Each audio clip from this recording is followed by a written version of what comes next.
በሀገሪቱ የሚገኙ ድግምተኞች በሙሉ ከዛ ቀን ፊት በ8 ቀን እንዲገኙ አድርጎ ለ8 ቀን ያክል የተለያዩ ታላላቅ ድግምት የሚሏቸውን ነገሮች በሙሉ እንዲያጠኑና እሱን እንዲረቱ ተነገራቸው ማለት ነው። ለዚህ እሱ አንድ ካምፕ ውስጥ አስገብቶ ይሄን እነሱን ሙሳን መርታት ይኖርባቸዋል፣ ሙሳን ማሸነፍ ይኖርባቸዋል በማለት መቀሰቀሳቸው። ያው የራሳቸውን በጣም አዋቂዎች ናቸው። በዚያ ወቅት እንግዲህ ትልቁ እውቀት የሚባለው ድግምት ነው። ትልልቅ አዋቂዎች ናቸው እነዚህ ሰዎች በሀገሪቱ።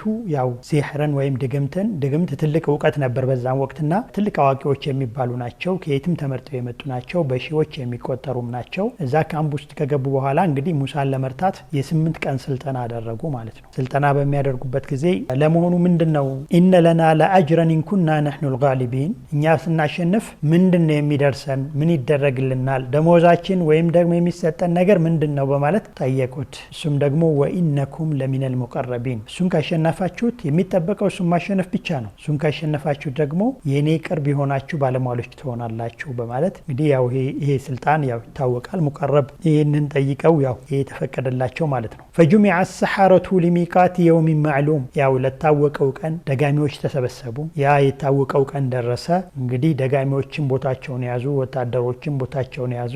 ያው ትርኢቱ ተጀመረ ማለት ነው። وقيل للناس هل أنتم مجتمعون ተሰብስባችኋል፣ ሁሉም ሰው ከቷል ተባለ ማለት ነው። لعلنا نتبع السحرة إن كانوا هم الغالبين ድግምተኞች ካሸነፉ እነሱን ነው የምንከተለው፣ እንከተል ይገባል። ስለዚህ ያው እነሱ ነው ልደግፉ የሚገባው፣ ሞራል ልሰጡ የሚገባው እነሱ ነው ማለት ነው። እንግዲህ ልክ የሆነ ሁለት ተፎካካሪዎች እንደሚደረገው ማለት ነው። ህዝቡ ሁሉ ያው ሙሳን እንዲደግፍ ሳይሆን ድግምተኞቹን እንዲደግፍ ተወስኖበታል ማለት ነው። ሁለት አይነት ሰው የለም እዛ፣ አንድ አይነት ሰው ብቻ ነበር ማለት ነው ሙሳን የሚደግፉት። ያው ሙሳ ይሄ ገና ዳዋ ያደረገ ስለሆነ ብዙ አማኞች ካጠገቡ የሉም፣ ወይም ደግሞ አማኝ መሆናቸውን በግልጽ የሚገልጹ አልነበሩም ብዙዎቹ ማለት ነው። ስለዚህ ሲህራቸውን ያቀርባሉ። እሱም ደግሞ ከአላህ Subhanahu Wa Ta'ala የተሰጠውን ተአምር ያቀርባል። በመካከላቸው ያሸነፈው አካል ያው ጦብዒየን ሎጂካሊ ሊቀበሉት ይገባል። ይሄ ያው የታወቀ ነው፣ ምንም እንኳን ሌሎች የተለያዩ ጫናዎች ኖሮ ካልፈረሰ በስተቀር ማለት እና በዚህ ሁኔታ ሙሳም ተዘጋጅቷል ድግምታቸውን ሊያስቀምጡና